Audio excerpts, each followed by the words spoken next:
A lot of us end up making friends with people who don't quite fit who we are. Those friends might be trouble in their own way from their lives, or might be the kind of people who just lean towards destruction. And sometimes we think that it's just kids. Every teenager is guilty of getting a little too emotional every once in a while, and most of us butt horns with our parents during our adolescent years, but when does teen angst turn into cold-blooded murder?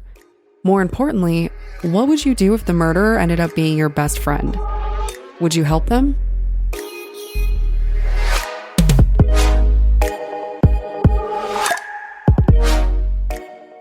My name is Brienne, and I'm the host and creator of Among the Dirt and Trees, a show where we explore true crime cases that occur out in nature. For episode 10, I'm going to take you guys back into a story from my childhood. We are going to discuss the case of Nathan Ybanez, a high school student who killed his mother, Julie, and then dragged his friends along for the ride.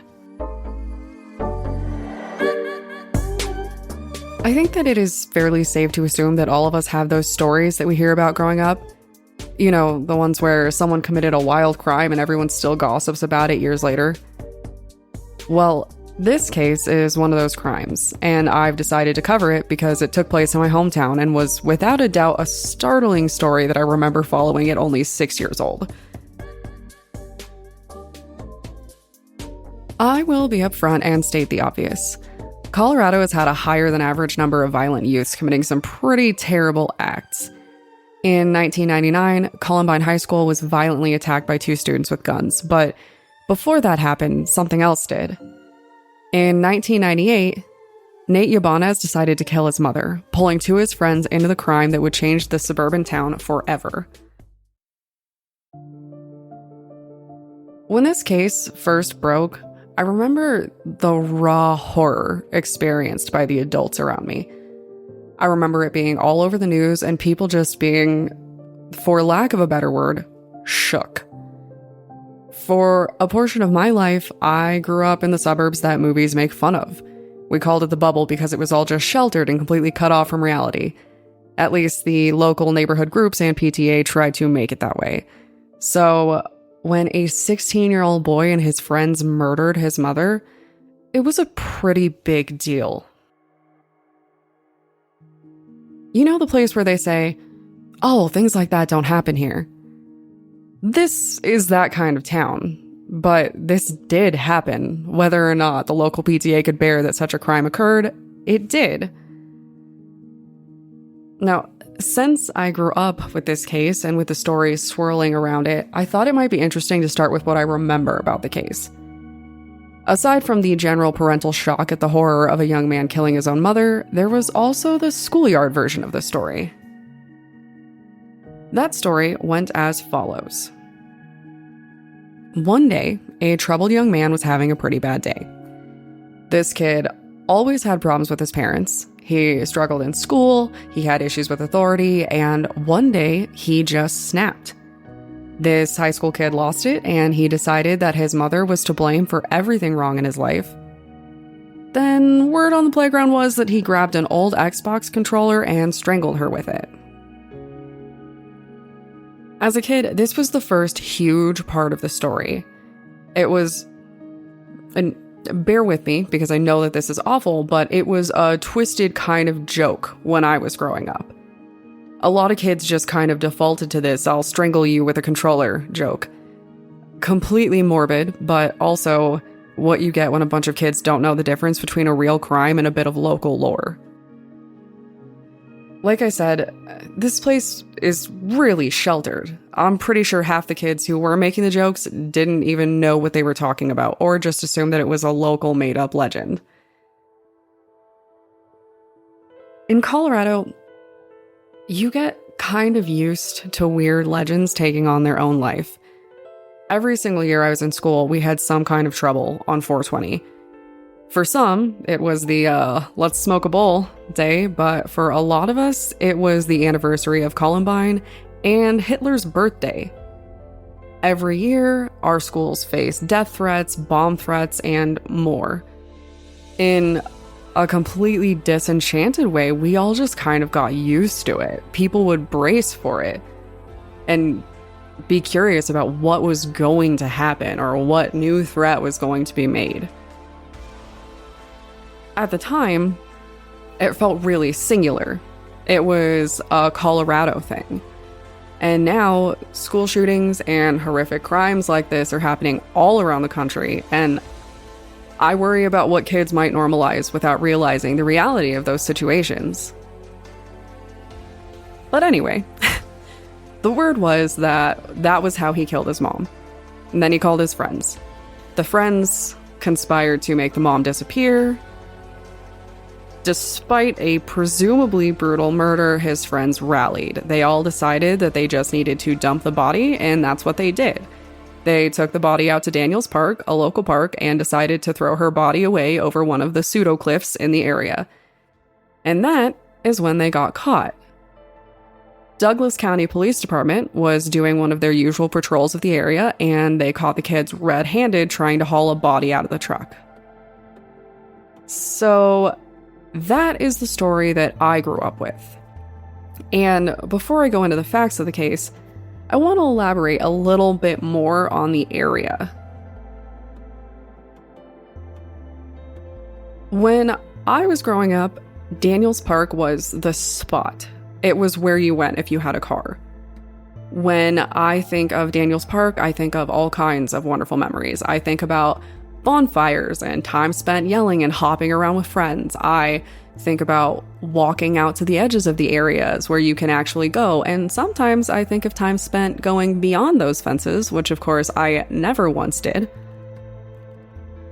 But it's a place where I saw frogs for the first and only time in Colorado after a rainstorm. It is the spot where I sat on the hood of a car with a crush I had at 16. It's just kind of the local spot. Daniels Park is a fun, natural area. It's not all that big. There isn't all that much to it, but it is a place where you can go and hang out with friends. It is a natural spot with dirt and trees and crime, but fires and fun. You know, when you drive through it at night, it's dark enough for you to look up and see the stars. It's super romantic. Honestly, it felt like a bit of nature right on the edge of the suburbs, and I think a lot of us appreciate it for that. So it's pretty wild to think about someone dumping a body there, considering all the good memories that so many people have. Now, up until this point, I have shared my memory of the case with you. Having covered the local lore, I wanted to go into the actual details of the case.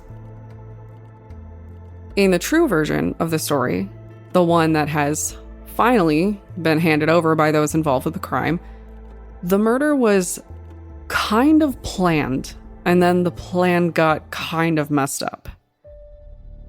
Basically, Nate Ybanez hated his mom.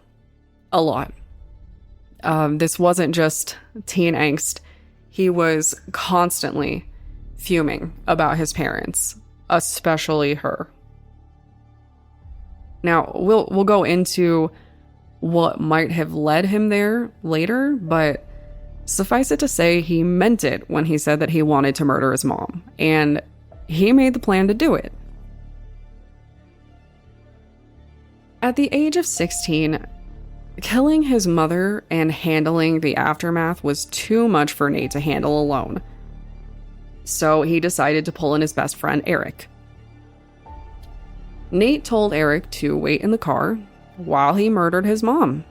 Just a very casual conversation between friends, you know, like you do. And according to Eric, he was pretty stoned. He's sitting in the car, not really taking it seriously. And maybe that's where this all went wrong for Eric in particular. But he's just sitting, waiting, biding the time. Now, I've been to school in the suburbs. I've been to school in the city. I've seen a pretty good range of students and personality types in my day, and I have to say that a good amount of kids in suburbia carry this intense dislike of their families a lot of the time. It might be a step parent that they can't stand, or the mother that just won't let them have their own way and is trying to turn them into something that they're not. But I've met so many suburban kids who just kind of hate their parents. As teenagers, they just kind of felt this constantly annoyed rage towards family.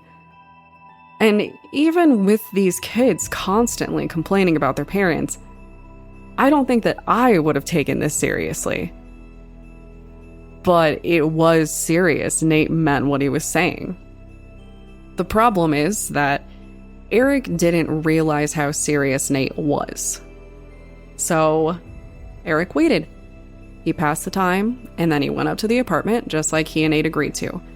And when he got there, Nate's mom answered the door. That's good, right? Obviously, Nate was just being dramatic. And that was when Nate decided to strike. Now, I am not justifying Eric's actions, and I want to be clear about that. While I do think that he may not have taken Nate's threat seriously enough, I also think that he was willfully blind to how serious his friend was. Reports state that Nate asked Eric to kill his mom, and Eric wasn't cool with that. So he said, "No, man, I will not help you kill this woman, but, I can help you get rid of the body if you do it." And this kind of haunts me because I feel like a lot of kids grow up with that morbid sense of humor. I grew up doling out death threats like they were candy. It's just, to some extent, it's just fun. It's the way that our morbid youth communicates a lot of the time. "Oh yeah, I'll help you hide the body, man," except for there was actually a body in this case. I'm sure that his commitment to helping his friend seemed a lot smaller before he watched Nate kill his own mother. But that's the situation that he ended up in. The final reports showed a particularly violent murder. Nate didn't just kill his mom, he violently attacked her with tongs from a fireplace. Her cause of death was ultimately ruled as strangulation, but it wasn't that simple either. Nate jumped on her, he was hitting her and strangling her, he repeatedly struck her in the head, but she refused to die, just fighting him every step of the way while Eric watched on in horror. Now this is where lore and facts come together. So remember how I told you that the story I was told was that he strangled her with an Xbox controller? Well, apparently I received the modern version. In truth, Nate wrapped a Sega Genesis controller around his mom's neck. But he did that after she was already dead.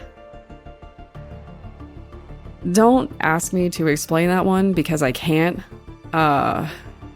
Based off what I read, I have to assume that Nate was just straight up terrified that his mom wasn't actually dead. Because after he murdered her, he wrapped the controller around her neck, then he wrapped her head in saran wrap and taped it around her neck. As far as I can tell, she was already dead, but he went to some pretty serious lengths to keep her that way. This story is, in general, just disturbing on 1,000 different levels, but what gets me the most is how this kid recruited his friends to help him with this crime, and it worked. In today's world, we all have to worry about that one girl from high school who's trying to get us involved in an almost, Ponzi scheme set up selling fake nails or something weird. But murder? Nate murdered his mom in front of Eric, and Eric was still helping him to cover it up.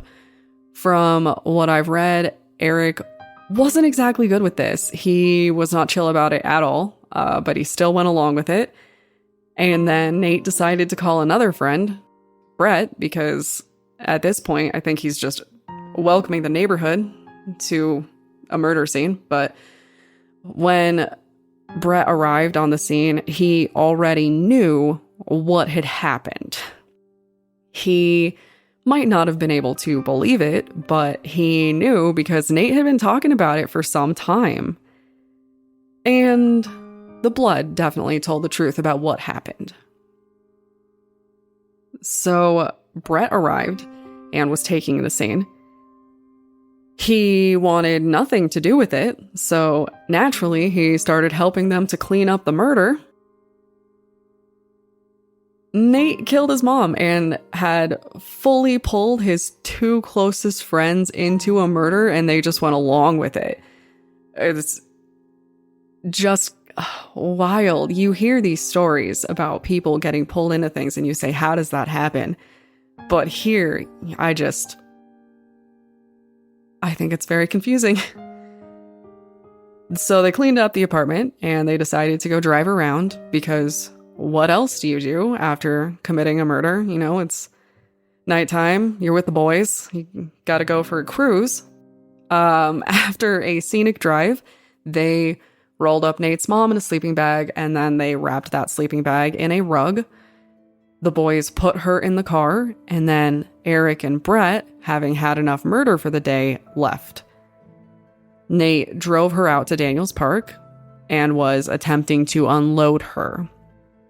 It was then that a Douglas County Police Department sheriff stumbled across the scene. And this is where the story gets even more wild.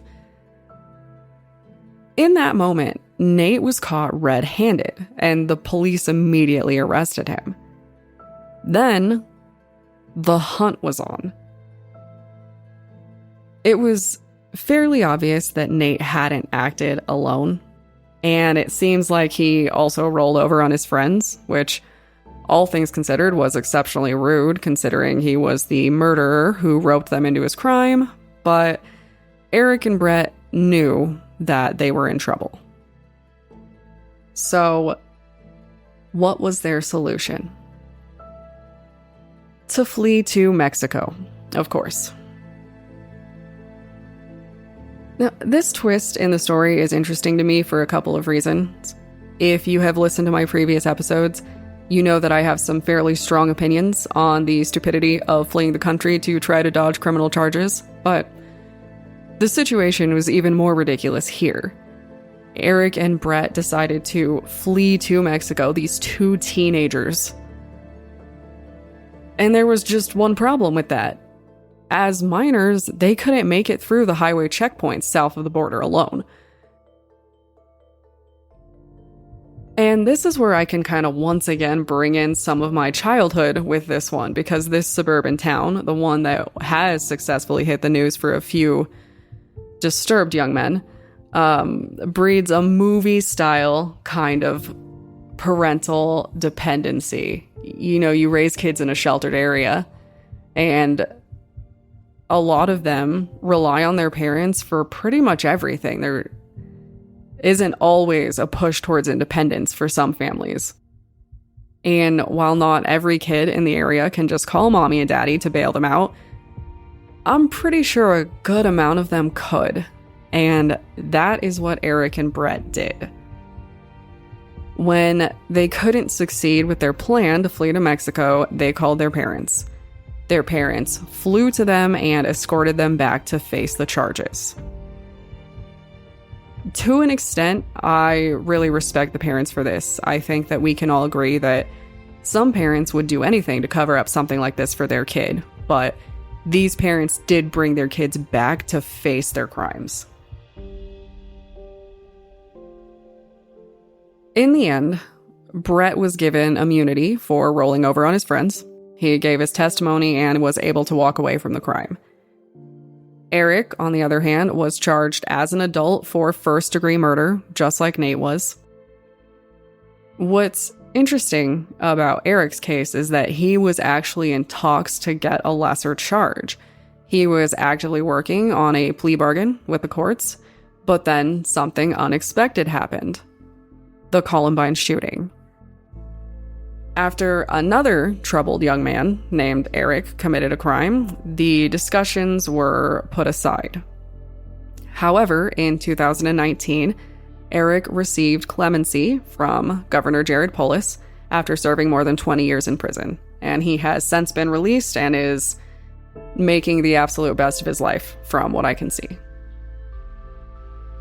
And then there is the matter of Nate and his problems. Obviously, when someone does something like killing a parent at a young age, people tend to look twice. And a lot of people wondered what really happened in this situation. How did it get to this point? Officially, there are two stories. First, there is the one shared by Nate's family, and then there is his own version. According to his family, Nate was a troubled kid. He did a lot of drugs, he had a problem with drinking, and was generally unpleasant to be around. At the point where Nate decided to kill his mom, his parents were in an effort to send him to military school in Missouri for his behavior. After sending him to rehab and trying other ways to get him help, they decided that military school would be a viable option to help get him on the right track. And then there is Nate's story. According to Nate, his family life wasn't exactly a peaceful time. He stated that his father had a violent temper and that his mother was emotionally unstable. Nate claimed that his parents would tap his phone, follow him around, and wouldn't let him have a single moment of peace. And then at some point, the abuse got worse. Nate stated that his mother was also sexually abusing him. And to support this, Eric shared his own perspective of Nate and his parents. The general sentiment was that something bad was happening to Nate, and you could just tell by his demeanor and attitude. In fact, his friends and their families contacted a social worker in an attempt to get Nate to a better situation, but nothing was ever done and no one was ever assigned to Nate's case. It seems that Nate needed help that just never came, and then something unspeakable happened. This story is something that has just been rattling around in my head since I was a kid. It was a story I grew up with, and I remember always considering it with just wide-eyed horror. It was the origin of a ghost story for me as a kid, the reason why you shouldn't be alone in Daniels Park at night. But now it seems like a truly tragic story from start to finish. You know, it's not local lore, it is real. And while I can't speak to the truth behind what Nate experienced, I can certainly say that this story is just awful, no matter how you look at it. Either a young man who was being hurt finally made the choice to defend himself, or a troubled young man killed the woman who brought him into this world for no reason. It's sad, and it got me thinking. What stories does your hometown have that might have some truly twisted origins? What secrets are hiding in your neighborhood's whispered history? As of now, Eric has been released from prison and is starting a new life. Nate remains in prison to this day and will be there for the foreseeable future. And that's kind of the end of the story. I just want to say thank you for helping me to dive into some local history out here. It's pretty strange to think about how a local hangout ended up being the site for a grisly attempt to hide a body. But every neighborhood has their stories, I'm sure. I also just want to say thank you to everyone that reached out with feedback about the last episode. I am hearing that you guys enjoy the looser storytelling style, so I'm hoping to bring some more casual cases like the episode on Theodosia coming up soon. If you are looking for more true crime content, or you just want to send me your local outdoor crimes, feel free to contact me with the tag @datpod on Twitter or Instagram. And for fun extras and the ad-free versions of my episode, feel free to pop over to my Patreon using patreon.com/like and inscribe. Thanks, guys.